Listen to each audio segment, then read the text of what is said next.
We're on the same. When I woke up this morning, I was feeling pretty dangerous. Thinking about the past, thinking about the future.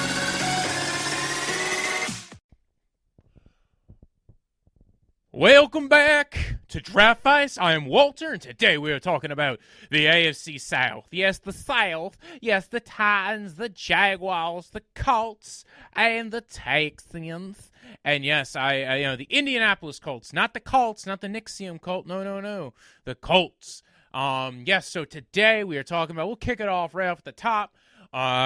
The Jaguars, the team that has the number one overall pick in the NFL draft, the team that just hired a new head coach. Yes, Mr. Urban Meyer, former head coach of the Ohio State University. Yes, he's won the Natty twice with two different college teams, but can he come to the NFL and bring some of his fantastic magic to the Jacksonville Jaguars? Well, let's see, right? Urban Meyer decides to walk into a solid situation, tons of cap space, a few extra picks, comes to hang out with Mr. Shotgun, right? He goes, hey, listen, I'll be the head coach of this team. All right, fine. We're going to let you come in. So what does Urban Meyer do? Let's see how we have to talk about the head coaching hire, right? The new GM is Trent Baalke. You might remember him from his time with the 49ers. He was the GM of the 49ers back when Harbaugh was the head coach there. This could be construed as one of two things, not a good thing, or who knows, maybe we've all learned lessons. Maybe he works well with college head coaches, or the other way around, maybe this could be a total shit show because Baalke was kind of a shit show when he was the GM back in 49er land. Maybe he himself was not the shit show, though. So, all right, fine. Maybe Baalke's not the problem. In comes Urban Meyer. He hires ex-Lions offensive coordinator Darrell Bevell to be the OC. I kind of like the hire. Not a bad gig. Not a bad move. I actually kind of like some of the stuff he did with Matt Stafford up in Detroit, so I don't mind the hire. To go along with Darrell Bevell, they hire Brian Schottenheimer to be the pass game coordinator. We saw some solid stuff out of Schottenheimer this year. While for the first half of the year with Russell Wilson, maybe those two NFL offensive coordinator minds can kind of merge, and they kind of actually have similar passing concepts. So maybe look to there being a few more deep ball concepts, especially with the players that are on the roster, given the fact that DJ Chark is still here. He's definitely a good deep threat. We will address maybe their wide receiver room in a little bit. Let's just talk a little bit more about the coaching staff. So they got Darrell Bevell, they got Schottenheimer. Defensively, they hire Joe Cullen, Ravens defensive line coach, to be the defensive coordinator. This is an interesting hire because I would not say the strength of the Ravens coaching staff was their D-line. I'm not saying he was bad because they definitely developed guys pretty well. We saw Matt Judon. We saw a lot of twists and stunts and blitzing. So it's not like we can't see that team, like some translation there. But I would argue that maybe like if I was trying to poach somebody to be the defensive coordinator off of that team, I would have probably thought defensive backs coaches. Mainly because, again, what they do is a lot of man coverage and a lot of more utilizing the corners and being able to play man coverage. But again, maybe because of the blitzing and the stunts and the packages that they run, you can maybe make the argument a D-line coach comes along could be, maybe take some of that knowledge that he has with him, says, listen, we're going to play a lot of man coverage anyway. Just get us some good defensive backs coaches, coach up our guys. You're not going to have to teach them a lot of zone because we're going to play very minimal amounts of zone. We will invest heavily in the defensive backfield core, if you will. So I don't know. This could be interesting. If he's bringing a lot of what the Ravens did, I could see this being a very good hire. So these three hires I kind of like. Then came along, they also hired Zachary Orr, former outside linebacker, to be the linebackers coach. Don't mind that. Solid move, former player. They hire Kareem Kassam to be the senior VP of football operations strategy. That doesn't sound too crazy. Bob Sutton's going to be their senior defensive assistant. They did have a little bit of a, I would say a little bit of a FUBU kind of situation here. There was the former strength and conditioning coach that from Iowa, Chris Doyle, who had to literally resign a day after being hired. That is not really a great thing. And the reason why he had to resign is because the guy was maybe a little racist, maybe put a few players in the hospital. Maybe, don't hire a guy, I don't know, a few months after he had to resign from one job because of a lot of, I don't know, very bad negative attention. Players did not like him. Players had to call him out to get him fired. Like, you usually don't hear of that kind of level of, like, players just being like, we can't deal with this anymore. Not in college. That's not a thing in college usually. Usually players trying to use the little clout that they have in college to try to get a coach fired. This guy was fired because he was a mess. So they hired him and fired. They hired him in one day, and then a day later he had to resign. So we've already seen a little bit of a FUBU, if you will, a mess up. Regardless. Okay, we all get a mulligan, right? Maybe Urban Meyer learned from his mistake. I don't know. He probably should have been aware of this. He's had his own scandals when he was in college as well. So that's not helpful either. But let's move beyond that, right? I'll touch a little bit on whether I think this can be a successful coach grouping. I think he's set up for success, right? The guys who he's hired, I kind of like. They weren't the ones that I would have picked. But it's not like these are crazy picks. A lot of them were fine outside of the strength and conditioning coach. I honestly think the biggest worry I have is with Balky. But there's also some signs that everybody is all following Urban Meyer's vision here. If that's the case, I kind of think we're in the right setup. I don't think they're too far off. Let's touch a little bit on their money situation. $70 million in cap space. That's a lot in this economy. I believe that's number one right now in the NFL. They did tag Cam Robinson. So that's after tagging Cam Robinson. They have $70 million free for signing. They re-signed guard Tyler Shatley. There has not been any major releases as far as I know. Andrew Norwell was being shopped. If they cut him, he's $9 million dead cap. He's $6 million in dead cap, $9 million cleared. He is a better pass blocker than he is a run blocker. Maybe they have a couple of eyes on some other guards that are on the market. Trey Turner, Kevin Zeitler, Gabe Jackson, Richie Incognito. I could literally list like 5 different guards that are on the market right now. Joe Dooney. Maybe they're looking to go after Joe Dooney, get a little bit younger. Yeah, we got this Dooney guy. Hey, he's a Dooney. Hey. Anyway, yeah, maybe they go after Joe Dooney. I could see that working for them. It seems the price you'd be paying for Dooney is $6 million more than probably what you'd be paying for Norwell, plus the amount you'd be swallowing in dead cap.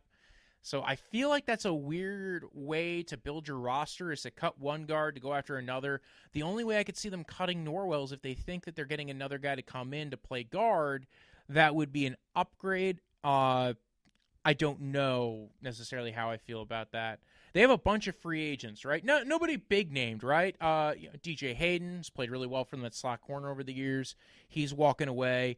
Tyler Eifert, Keelan Cole. I think that's the name a lot of people are going to key on, is Keelan Cole. He's played really well, but mostly as a third wide receiver. He's never really been a true star. He's kind of a sleeper free agent prospect that I think a lot of teams are going to be kind of keying in on as maybe like a cheap option, a cheaper solution at wide receiver. Kamali Correa. Sidney Jones came in and played really well for them this year, and I'm shocked they're not re-signing him, but I don't know if he really necessarily fits the scheme. He really, I think he maybe would excel maybe in a different system.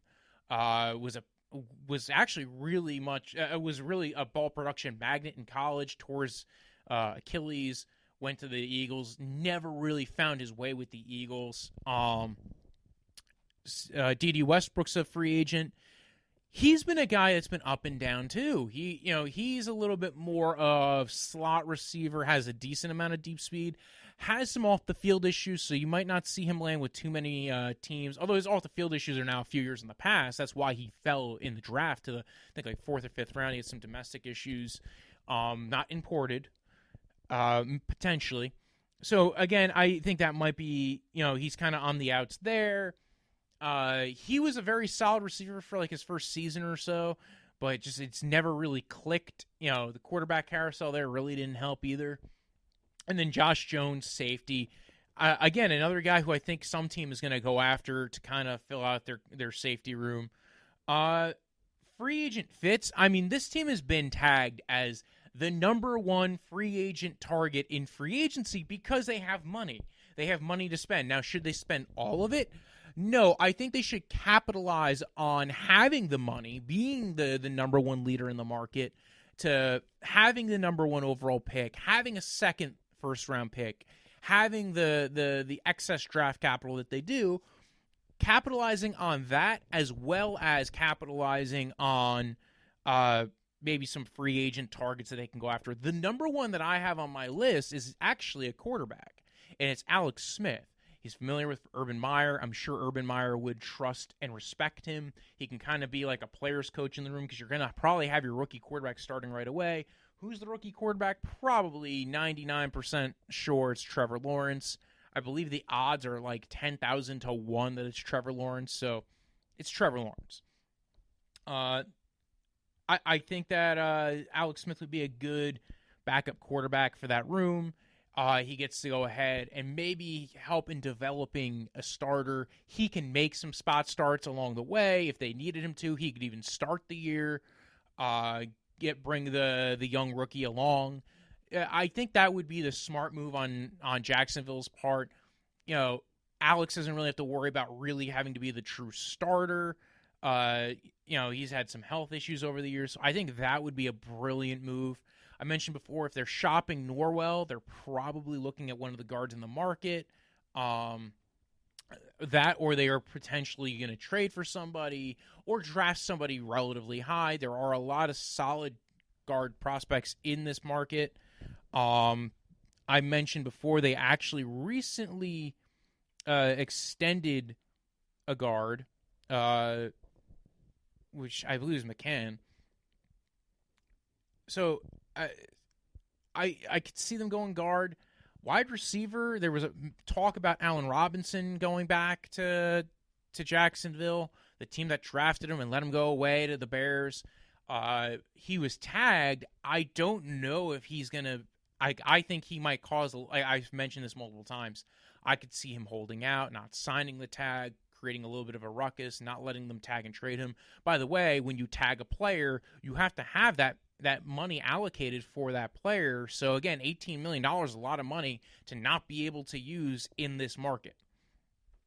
I don't see them going any more further into the tackle class because they actually franchise tagged Cam Robinson.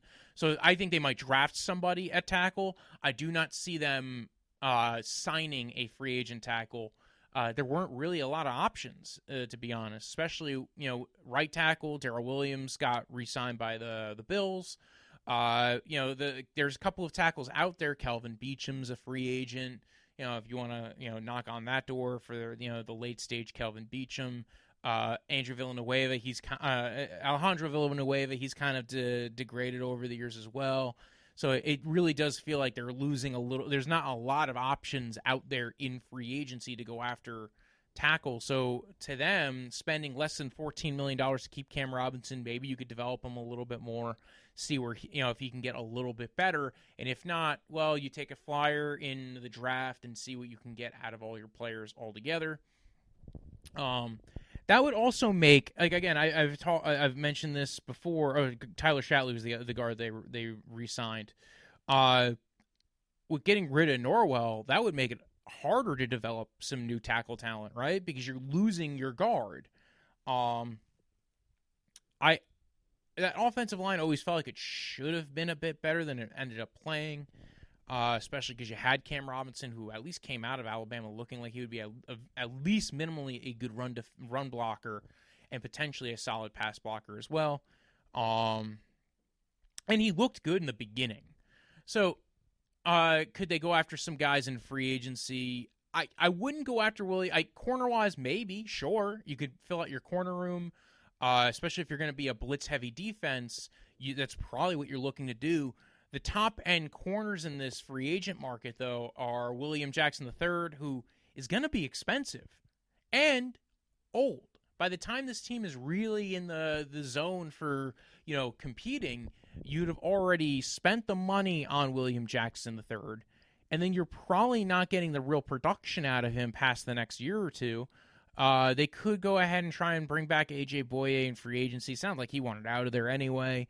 The rookie corner has played pretty solid, not great. He had some good moments, good games on tape this year, but overall probably needs to take a step forward. I don't think you want another rookie corner out there, so I do think maybe they look at corner, especially they're also losing DJ Hayden. Maybe they try to go after a cheaper slot corner option or prospect, maybe someone like a Nickel Roby Coleman, Mackenzie Alexander, again, another Bengals player. Maybe this team is going to value pass rush more, right? They have Josh Allen. They drafted Kayvon Chaisson last year. Maybe they go after. I think Dalvin Tomlinson would be a good pickup for them because they kind of do need a little bit of a hog molly in the middle of that defense who gets a little bit of pass rush. He can go in, play nose tackle, one tech zero, even if they're depending on what way they want to formulate, what their defense is going to call for. I do know that the Ravens ran a lot of 3-4, so they did have a pure nose in their system, but that doesn't necessarily mean that they're going to be doing that. You're going to, hopefully, if you have the right defensive coordinator, they're going to go ahead and format the defense to fit their players. And again, 3-4-4-3 is not as much of a big deal. It's more as what are the defense's responsibilities. If you want a guy who can two-gap but also rush the passer a little bit, Dalvin Tomlinson's a good pickup. I think that's a gold pickup for them if they get Dalvin Tomlinson. D-tackle, could get a little bit of push at nose and also still be a very good run stuffer for them. If they're looking for, again, another young guy, but maybe more of a 3-tech interior rusher guy, Shelby Harris's guy from the Denver Broncos. I don't know if he leaves the Denver Broncos. They seem to like him. He was willing to take a cheap deal to stay there last year. He might be willing to stay again. They might finally come up with a long-term deal for him. He's been very good for them multiple years in a row. Defensive line, I could see the interior. I could definitely see them attacking.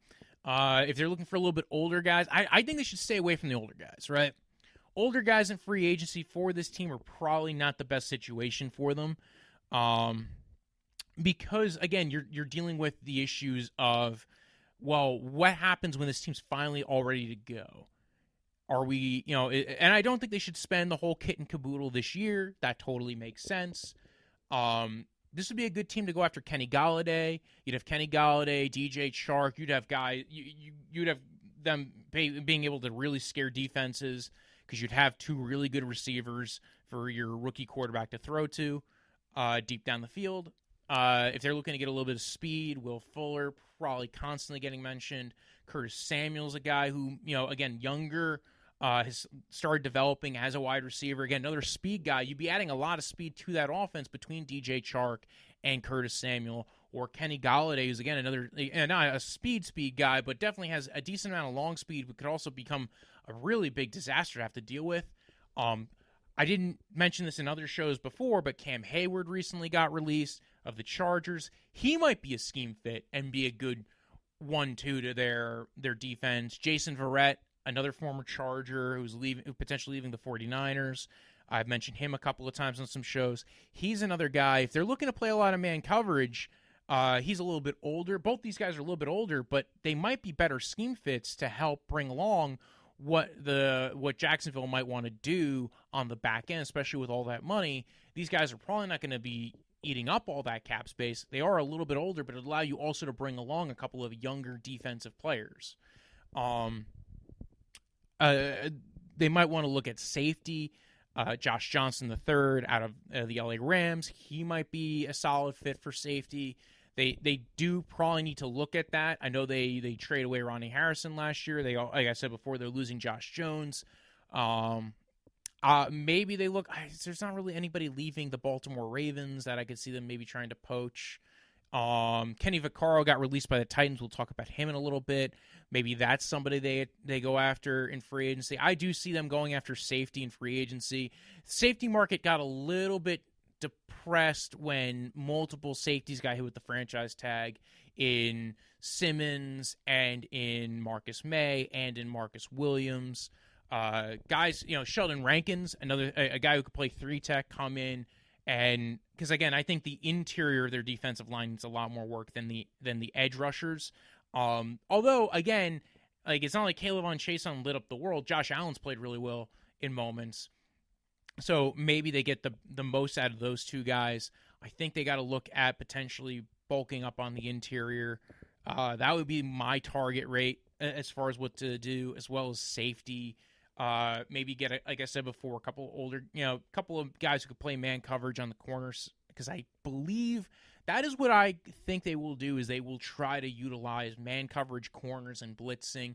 And especially when you already have good pass rushers like a Josh Allen, getting them one-on-one and creating and being able to cover in man coverage, you would just instantaneously turn that defense into something gold. And with a rookie QB coming in and a lot of saved money and a lot of assets and being able to draft and develop guys, you would probably have a legit defense along with a solid offense, as well as getting to develop your rookie quarterback.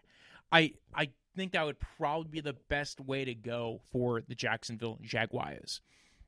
Let's move beyond that. We will see come this week who they go after, who they decide to sign. They have a lot of money. A team that doesn't have a lot of money in the same division, lost their offensive coordinators. Now the head coach of the Falcons. Yes, I'm talking about the Tennessee Titans. Mike Vrabel gets to the playoffs again. Todd Downing got promoted to offensive coordinator. Shane Bowen's been promoted to defensive coordinator. And then they have about $17 million in cap space. Part of that's because they released Kenny Vaccaro and Malcolm Butler and Adam Humphries, so that cleared up a lot of space. I was a little shocked they released Malcolm Butler, but he is getting a little bit older. Another guy maybe the Jaguars look at. We'll see how that works out. The good thing with the Jaguars is they're in Florida. I know I'm touching back to the Jaguars, but again, they're a team that's going to be... We're going to hear about the Jaguars anytime there's somebody who's a free agent that comes available, because they are going to be heavy buyers in free agency. This is the team, we talked about it a little bit on another show. They are the ones who traded away their first-round pick from last year because it just did not work out. Isaiah Wilson, right tackle. He played, I think, 3 snaps for them this year. Might have been a little overdrafted. Probably should have went a little bit later in the second round. Was probably not a top 50 player. But he was, I still thought he had potential. I thought he looked really good, depending on what you were trying to run. Didn't really matter. They didn't even get him on the field. He had more off-field issues than it was on-field issues. So they traded him to Miami for a swap of 7th-rounders. It sounded like they just wanted to get him out of the room, try to save face, cut their losses. Totally understand that. They really don't have many other cut candidates, which means they're probably not going to be big buyers in free agency. They were spoken of like they were going to be big buyers, especially with J.J. Watt. And again, listen, we saw the way the Cardinals structured that contract. Anybody can be a big buyer in free agency if they find the right player. Even in this free agency, depending on how willful your team is to give out a lot of cash, is willing to give out a lot of guarantees and spend cash. The only guy I could really see them cutting is maybe Ben Jones, but Ben Jones has played well for him. I can't see them getting rid of him. I could see them finding his replacement in the draft this year and then eventually moving on from him. I just can't see them cutting him. They also have a lot of pending free agents. Jayon Brown, who was injured this year, is coming back from injury. He's played really well in coverage for them. He's been a solid coverage linebacker, not the best run defender at linebacker. Corey Davis, former top 10 pick. He's walking in free agency. He's developed a lot over the years. Like I said, he's now more become, we're kind of getting an idea of what Corey Davis is, and he really hasn't hit the ceiling that everybody thought he would as a top 10 pick, but he's actually become a really good player. They already, we mentioned before, they released Humphries and Butler. Gostkowski's a free agent. Jadeveon Clowney, a guy who they signed last year for $13 million, didn't really do much for them. I could see them coming to terms on a deal to bring him back. He didn't really do much for him because he was also injured quite a bit. And again, trying to bring him back to be their starter would be a big deal because they just couldn't get any kind of edge rush. Maybe they go a different way for an edge rusher. Maybe they try to pay in free agency, go after a Carl Lawson and acquire a Trey Hendrickson, somebody to add to that edge rush because they really couldn't pressure the quarterback. Ty Sombrello's leaving. Desmond King, a guy who they traded for mid-season for a 6th-round pick, he's leaving. He really didn't pan out well too much for them because, again, mid-season trade, depends on how you want to utilize a guy, but especially defensive back, that's a really hard transition mid-year. And then Jonnu Smith, a guy who is a big offensive weapon for them, he's leaving as well in free agency. They couldn't come to a deal. They didn't tag him. And now they have $17 million to play with, which really means they have about 11 that they might be able to use in free agency. Maybe they take a couple of flyers. Corner's a big problem for them. They might be able to take a flyer at corner. Now that they released Malcolm Butler and freed up about $10 million, maybe they go ahead and spend a little bit of that $10 million on maybe a depth corner because they did draft Fulton last year. They really didn't get much use at all out of Adoree Jackson. He was injured for most of the year and really didn't play for them, which is sad because he's been amazing for them over the years. So he's coming back. Edge rush is a big problem for him. Harold Landry didn't look amazing for them last year. He was in prior years pretty solid. He was a 2nd-round pick. He's also, he's had injury issues as well. Jeffrey Simmons has been maybe one of the better parts of their defensive line. They traded Jarrell Casey last year. He seems to have replaced Jarrell Casey fine, but you also need someone else other than your defensive lineman getting pressure. And they had, I think they were one of the worst in the league at getting sacks, and that's a team stat. Sacks, I think it's more of one of those things that is your coverage working for you? Is your defensive line being able to pressure? Or your defensive linemen and your edge rushers able to close out? Because you could have one really good edge rusher. Well, that's great. You could just evacuate the pocket, go to the other direction, put help towards that one direction. So it's starting to look like there's probably a better idea of sacks are more of a team stat when a defense gets them, not just the individual player. The Titans overall, again, they've been a solid playoff team. They've been running the ball well. Tannehill's been good for them. Draft-wise, I think they're going to address receiver. I think they've got to. I think they'll address edge rusher as well. They've got to. They've got to kind of get some kind of reclamation on what they've lost last year because they didn't really get much out of their draftees last year. I think Fulton they'll get a little bit out of. I think he'll eventually develop into a good player. Edge rusher, like an Azeez Ojulari, a Joseph Osai, a Jason Owe. You're going to hear a lot of these names thrown out there for different teams. Osai and Ojulari are probably the better fits for that team. Guys who could fit the 3-4 outside linebacker. Although, again, I think the difference between 3-4 outside linebacker and 4-3 end are changing. It's not gone, but I think some of the duties are changing over the years. Really, the question comes down to what are your duties in run defense and what are your duties in coverage? How often will you have to be able to drop back? I think Osai would be a solid pickup for them, depending on where you're necessarily drafting for them. Because again, teams do trade back sometimes. So just because they're drafting in the late 20s doesn't mean they're going to be drafting in the late 20s. In corner, I think they'll definitely draft corner because again, you can never in the NFL you can never have too many corners.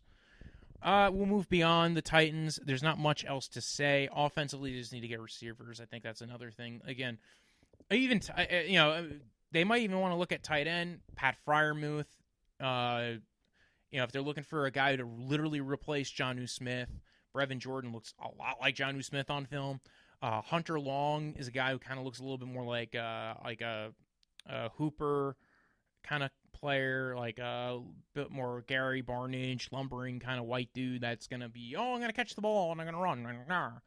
But like a solid player, a Kittle-esque kind of player, if you will.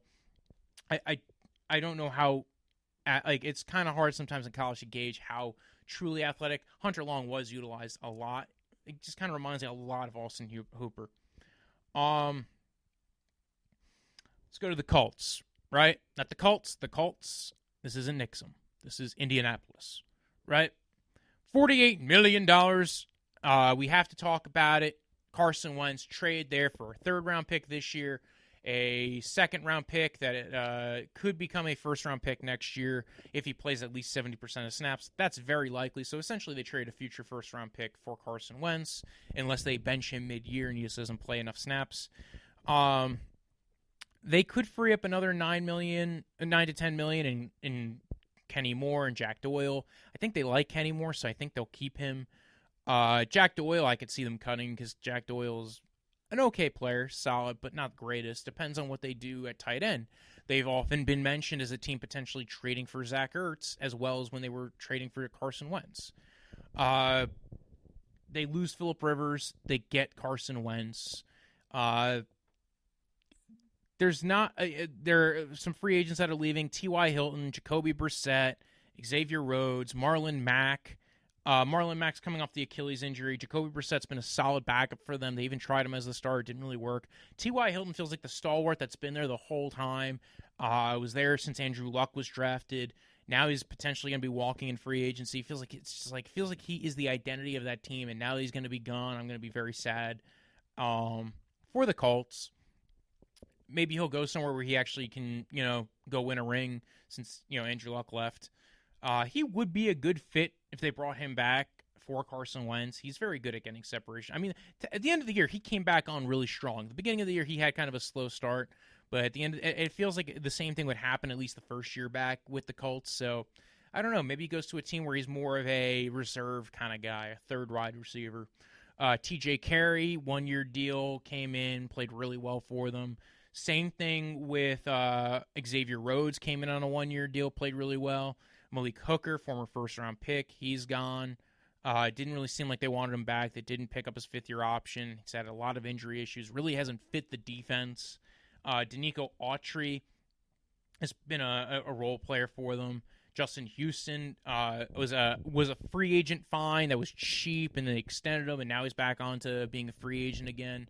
He took a little bit of a step back this year.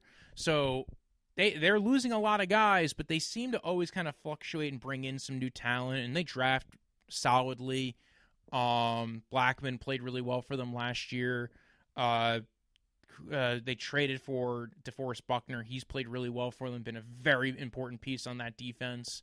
I could see them going edge rusher. I know they were rumored to be in the J.J. Watt sweepstakes. I'm not quite sure I believe that as much. I know a lot of people who cover the Titans, cover the Colts, including one Mr. Pat McAfee, had said that he's kind of at least not anywhere near the contract offer that was given to him from the Arizona Cardinals. So, Pat McAfee has kind of denied that rumor. He has his sources, as well as Stephen Holder, who writes for The Athletic. He's denied that as well. He said his sources said they might not even. He even suggested they might not even been in the running for him. They might not even been interested, given the cost of the contract and the age. Because even if you're going to take a shot on an older flyer, you don't want to be spending a giant chunk of salary cap, especially in this kind of a year. Just because you have the money doesn't mean you want to spend the money, right? And the Colts have been very frugal like that. So especially the rumors out there that they were willing to spend more than the Arizona Cardinals, that seemed a little fishy, especially when it comes down. And then Charles Robinson of Yahoo Sports has also denied that as well. Outside of that, right? Jonathan Taylor, we saw him have hit or miss moments last year. Started to come on towards the end of the year last year. Nyheim Hines has still been a very good role player for them. Michael Pittman, I saw a lot that I liked from Michael Pittman. We have to see him develop a little bit more, but man, he could take a step forward in year 2. That would be kind of interesting to see. The issue comes with Carson Wentz, and can they fix him? I will have a guy on next week who is an Eagles fan, and we will be talking about him. We will be talking at length because he's also in the Colts area, so we will be talking quite at length about this situation. One of the issues with Carson Wentz has been coachability and willingness to throw at certain routes. For instance, crossing routes, he got very skittish on. The lost athleticism from the ACL and the protecting of him. And there's been a lot of questions as can he bounce back? It's going to be a lot of quick game, a lot of RPO, They do need some speed at receiver. Honestly, I would just remember I think there's been a little bit too much blown about Carson Wentz, right? Carson Wentz last year played really well for a guy who had literally nothing around him at wide receiver. And offensive line was playing solid, but you just couldn't throw to anybody. Nobody was getting open. The guys who would get, they had a lot of problems. He literally had 3 tight ends, and that was it when he was, in 2019. 2020 comes along. They barely even had that. Ertz takes a step back. Goddard gets hurt for a little bit. The wide receiving core is even worse this year than it was last year. They drafted quarterback instead of getting more protection. And then the worst part happened. Half the offensive line was injured all the time. It didn't matter, whether it was Lane Johnson or Andre Dillard, who was supposed to be starting at left tackle. They had Mailata in there at points. Brandon Brooks tore his Achilles over the summer. That didn't help. They were literally oozing more and more talented players, and they just didn't have anybody around him on offense. He was taking sacks left and right. They were getting beaten by everybody. And again, I think it just started leading to a snowball effect where they kind of broke Carson Wentz. There is some truth to the fact that he won't throw it. He seems to be a little bit of avoidance of crossing routes sometimes. The short area accuracy has not been the greatest. He's really been better as a deep ball thrower. But can that get fixed? I think it can. It's one of those things of how much was it in your offense? How much was it assumed? How much was this run in practice? What are you trying to get better at? And again, Frank Reich knows him the best, probably of anybody who's not in Philadelphia. So we will probably see maybe a step back to normalcy for Wentz. We heard a bit about John Brown being interested in going to the Colts. I think that would be a great option for Carson Wentz, especially if you're trying to get him back to throwing the deep ball, a guy who is a speed option, who you're trying to look to throw deep down the field. If you're losing T.Y. Hilton, getting John Brown at maybe a cheaper rate might be a smart move. Even if they brought both of those guys back in, I think that's better than nothing. Again, I think the Colts, they also have to figure out their left tackle situation. Costanzo retires this year, had dealt with a bunch of injuries. They did get Valdir for a little bit to be their left tackle. They were constantly kind of cycling in the left tackle situation. They definitely need to look at left tackle in this draft and in free agency. Clearly, Trent Williams has been mentioned. That would be the high-end hope if you are the Colts to get Trent Williams, but you'd probably have to sign him to a $18, $19, $20 million deal to get Trent Williams, and they probably don't want to pay $18, $19, $20 million for a left tackle. They might look at, especially when you have Quentin Nelson, who's going to be coming up on contract soon, they might be looking more at the idea of draft a guy and sign a guy, right? Sign somebody like a Kelvin Beachum and Andrew Villanueva, somebody who's going in free agency. Riley Reif just got released by the Minnesota Vikings. So somebody who's in free agency who could be a solid starter at left tackle, put them there, and then draft somebody in this draft, where they are drafting. If they're lucky, they get a Christian Slater or a Darisaw. Vera Tucker technically could play left tackle. It's not like he did play tackle this year, even though people typically think of him as a guard. Leatherwood's been mentioned. He's an okay, solid starter. Liam Eichenberg of Notre Dame. You get him, another Notre Dame guy. If you like the Notre Dame guys, I like Notre Dame. I like the Notre Dame offensive linemen that come out.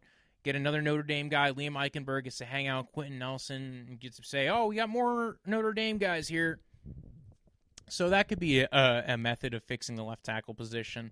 Trying to think of anybody else who might be, Samuel Cosme has been a name that's mentioned. If you want to go a little bit later in the draft, maybe a Jalen Mayfield. I really wouldn't want to have to start Brady Christensen. I think he's more of a depth borderline starter guy, not a guy you want to be starting right now, right off the bat. That's a BYU guy. He's more of a later depth dude. Outside of those guys, trading for a tackle, Marcus Cannon becomes available. Maybe they try him at left tackle.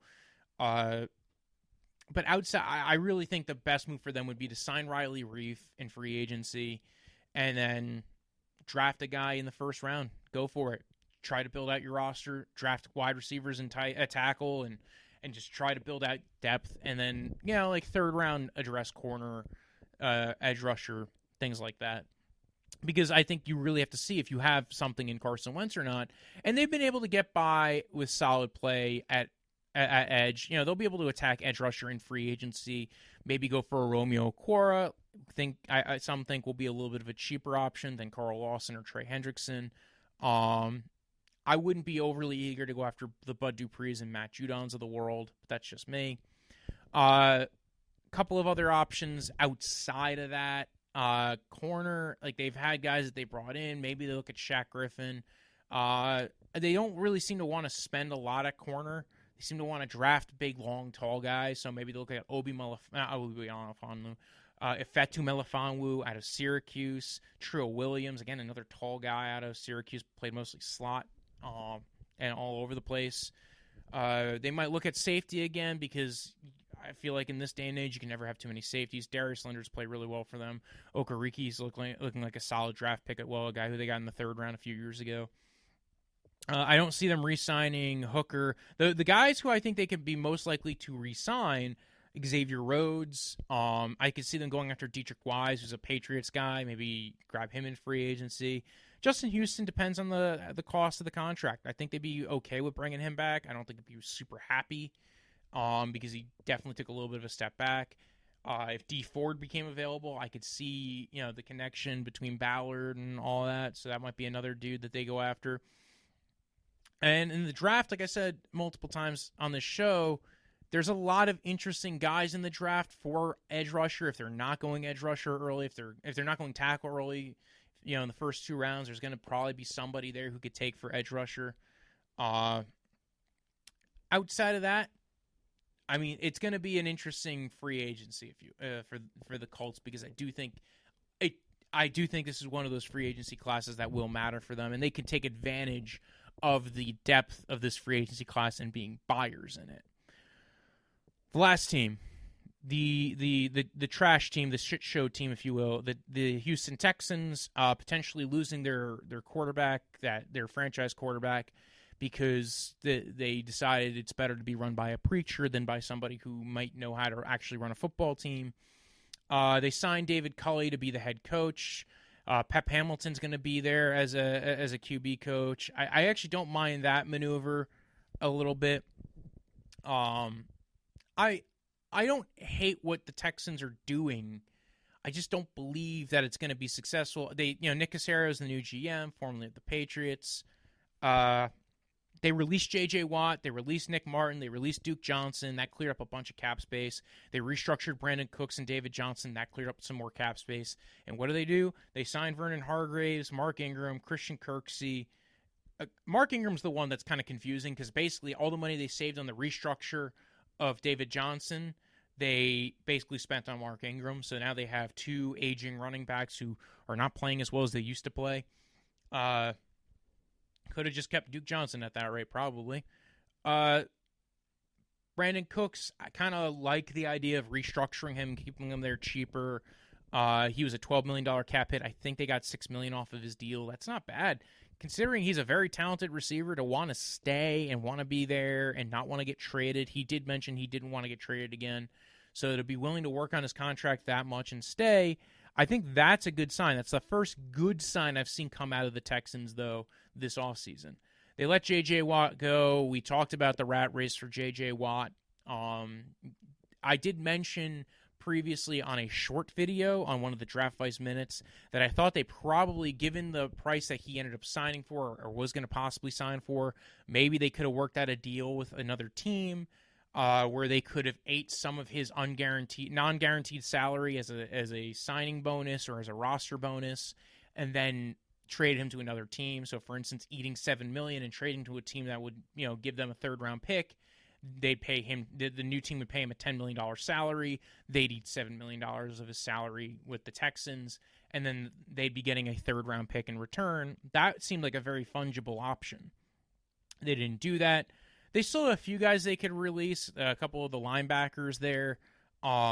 Whitney Merciless, they could technically release. I don't know if they're eager in doing that. I think their plan is to kind of play out this year and Xavier McKinney. Bernardrick McKinney. It's not Xavier McKinney, but Bernardrick McKinney, another option for them to release. That would clear up a little bit more space. I'm actually shocked that he wasn't one of the first ones to get released, because that would clear up about another $8 million in cap space. They do have Will Fuller and Garyon Conley as pending free agents as well. I don't see either of those guys coming back. Garyon Conley is dealing with an injury. He did stay with them. He got traded to them a couple years ago. Really hasn't panned out on their team. They're probably putting in a new scheme and a new system. He had dealt with some injuries this year, didn't even play this year. I could see him wanting to be closer to home, or going, maybe go to Cincinnati if they would take him cheap, or Ohio, the Browns back in Ohio, to go back to where he's from. Maybe he would go to another team that's looking to run a more man coverage style scheme. The Patriots, they've always been interested in taking, guys like that. Will Fuller will get a contract. We'll get a good contract. We'll get a big contract. I don't know if they're going to, they're not extending him. They didn't tag him. So he's going to go somewhere else. He is starting out the year with two games suspended. So that's going to be a big deal for whatever team ends up signing him. But I still think he gets a solid contract, because, again, he's a great speed receiver. He can get down the field really quick, and somebody's going to sign him, and he can be a difference maker on a team. So like I said before, I've talked consistently on other shows about the J.J. Watt situation and about the Deshaun Watson situation. I'll talk a little bit about it. I think this is the opportunity for them to get a lot for Deshaun Watson. I could totally see not doing it. I could totally see the GM afraid that he is going to, his first move there is to trade away the franchise quarterback. If there is a shot in hell that you were going to get him to come back, maybe he's looking at it going like, especially the owner, Cal McNair, that ownership has been, even like his father, they might be like, listen, we will make him hold out. We will find him. We will make sure that he's not seeing a dime of that money, and we will continue to recoup whatever we ended up paying for him on the new contract. Because keep in mind, he just signed an extension a few months ago. So this isn't like he signed an extension 2 years ago and now he's regretting it. This is an extension he signed back in September. Bill O'Brien was still there, but still, like, I get where both sides are coming from. I don't think Deshaun Watson wants to leave because he's a douchebag, right? He's not. Deshaun Watson wants to leave because he sees a toxicity as far as that building. He's seeing, he saw his head coach kind of get overrun from behind. He saw a toxicity in that building with the owner and and Jack Easterby and a couple of the other people involved. He saw, the owner coming to him and saying, we're going to keep you involved in part of the head coaching and GM search, and then hiring somebody that was completely contrarian to what the search firm told them to hire. The search firm told them to hire a VP of personnel, Omar, I can't remember the last name, out of the Steelers organization. Which, believe me, as a Browns fan, I would have totally loved them not to hire somebody out of the Steelers organization and giving them 2 extra third-round picks for the next 2 years. But I still, I would have went with it. I would have hired the guy who was in the Steelers organization, was part of a successful organization. And again, so they didn't go that route. They didn't go with the suggestion. Instead, they went with Nick Caserio, formerly of the New England Patriots. They worked out that deal, brought him over, and now he's leading the charge. And what it looks like right now is that they are rebuilding this team. I think they said, you know what, fine. Deshaun, you don't want to show up for next year? We're going to suck anyway, so we're going to go ahead and let our free agents walk like Will Fuller. We're going to trade away guys. We're going to cut guys. We're going to try and clear as much cap space off the roster, and then next year we will have potentially a top 5 pick. We'll go ahead and take a quarterback. Culley, who's the new head coach, he's even kind of signaled that they might be trading away Deshaun Watson. Because he mentioned, he was on a podcast the other day, and he said, Deshaun Watson's our quarterback right now. Then somebody got to him, and he had a press conference, and basically within that time frame, it sounded like he kind of misspoke about mentioning that, he's our quarterback 4 right now. Regardless, I see this ending badly for the Texans either way. Because even if you get a haul for him, and you should absolutely get a haul for Deshaun Watson, and it's probably going to be to either the Miami Dolphins or the Jets. And honestly, it should be either one of those two, and should be either one of those two as quickly as possible. If you can't do one of those two, because you don't think you're going to get the haul you can, then I guess maybe do it with the Panthers. Nobody can offer more to you than the Miami Dolphins, right? They can offer you multiple first-round picks, and it wouldn't hurt their team. They can offer you a defensive player in Xavier Howard. They can offer you another quarterback in return as part of the deal in Tua Tagovailoa. That is a lot to offer, right? It would hurt them a little bit, but it wouldn't break them, right? Very few teams can offer anywhere near that. Offering the third overall pick, that's a lot. The team that can offer the second most, we talked about before, the Jets. They have the number 2 overall pick. Douglas sounds not overly excited to do such a thing. They have two extra first-round picks over the next 2 years because of the Seattle trade. So they have a first-round pick this year from Seattle and next year. That gives them a lot of options as well. You know, they could trade away both the Seattle picks or their own future first-round pick as well. So they could trade 4 first-round picks for Deshaun Watson, including the number 2 overall pick, and it still wouldn't really hurt them because, again, the Jets have a ton of money in cap space. And if you heard with Harry, what they could still do to be able to fix that roster with the free agent capital, especially this year, and the name with Deshaun Watson and what they could do, they could totally revamp that roster in 1 year to make them a super competitive roster with Deshaun Watson, with a solid defense, if not a even better defense, because they played relatively well on defense last year, with a lot of really good players on it. They'd be getting back a few players as well, the Jets. So I could definitely see that happening. They probably want a player in return as well. You know, they could trade them Sam Darnold or whatever pick they get for Sam Darnold. That would also give them another quarterback on the roster to help replace Deshaun Watson. Listen, if you're the Texans, it's potentially there's no such thing that could possibly be enough, right? You know, Marcus May got tagged. Marcus May could be part of that deal if they were to trade for Deshaun Watson, because again, he got franchise tagged. If he signs the tag, $10 million isn't a lot for a safety. They already have a solid free safety, but again, May is very versatile. So to get to get him down there with Reed and I think you'd have 2 safeties that are really good there in Justin Reed and Marcus May. That could help build a defense down there that I think would be really solid. Outside of that, I don't know. Culley feels like the guy who's kind of being set up to fail. I feel bad for him, but hey, listen, you're getting, crazy money to come be a head coach. I think it's a good deal. To know that you are potentially going to be losing your franchise quarterback, I think that's a big deal. The team needs talent all across the roster. They could absolutely look into rebuilding right now and trading away Deshaun Watson. And the best options on the table for them are the top 2, Jets and Miami. The third option, the dark horse option, the one I mentioned with Harry the other day, were the Carolina Panthers. And the reason why I think the Carolina Panthers make an intriguing option is because they can offer 3 first-round picks, right? They are probably the most eager team to go ahead and say, listen, we have the wide receivers of the future. We have 2 really good ones in DJ Moore, and we really do like Robbie Anderson. They tagged Moton, so they'd have a right tackle. They have Matt Paradise there to be the center. Defensively, they got Brian Burns. They have a few guys there, Yetur Gross-Matos, Jeremy Chin.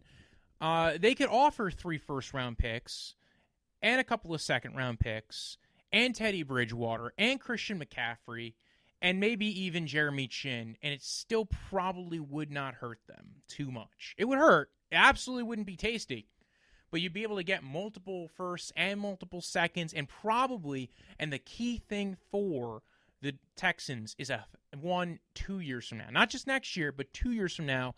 That's a game changer. I think that does change quite a bit for the Texans in reformatting this roster. I don't even know if I'm the Texans that I would want Christian McCaffrey, but he would be at least a solid player. And if you're getting McCaffrey along with Bridgewater to come down, you know what? You have David Johnson on a cheap deal. I wouldn't even want McCaffrey if I'm them. I would want a defensive player. Defensively, like I said before, they have Jeremy Chin. he could probably be a solid trade candidate, but again, he's kind of more of a safety linebacker hybrid. Yetur Gross-Matos, Derek Brown, those guys have been okay. Brian Burns, are they really going to trade Brian? Trading away Brian Burns might be fine. I wouldn't be overly eager to do it. It would give the Texans some talent in addition. And I wouldn't be excited to be starting Teddy Bridgewater, but it's better than nothing. So, they did re-sign Vernon Hargreaves. I mentioned that before. Listen, if you're getting somebody on a cheap deal, you're getting somebody on a cheap deal to be a corner. That's how it is.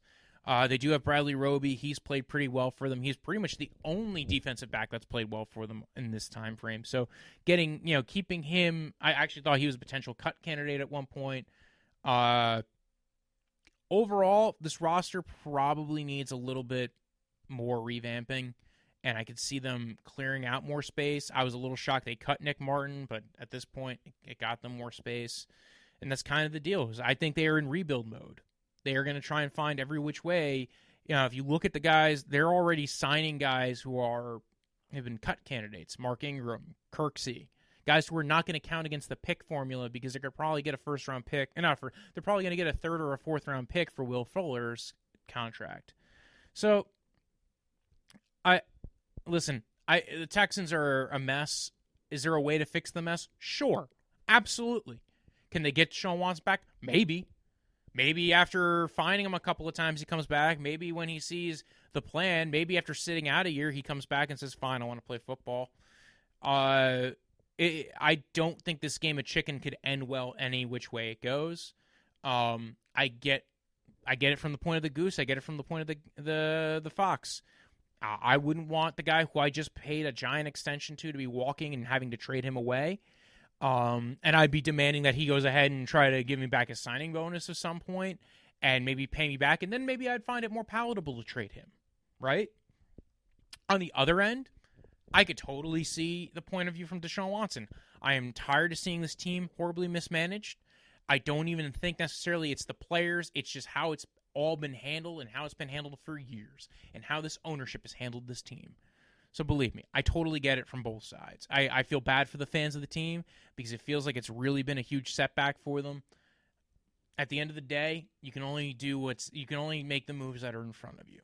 And with that being said, if you want, follow the podcast at Draftvice on Twitter, at Draftvice_football on Instagram. You can follow me at BROJO. Death is in the end of life. Punch a delicious drink you drink of the summer. And you could follow, subscribe, share it with your mama, share it with your cousins, hang out, watch, listen, subscribe again. Check it out, TikTok, all the fun shit. And thank you, and we will be back. And hopefully, When I woke up this morning, I was feeling pretty dangerous about the past and about the future.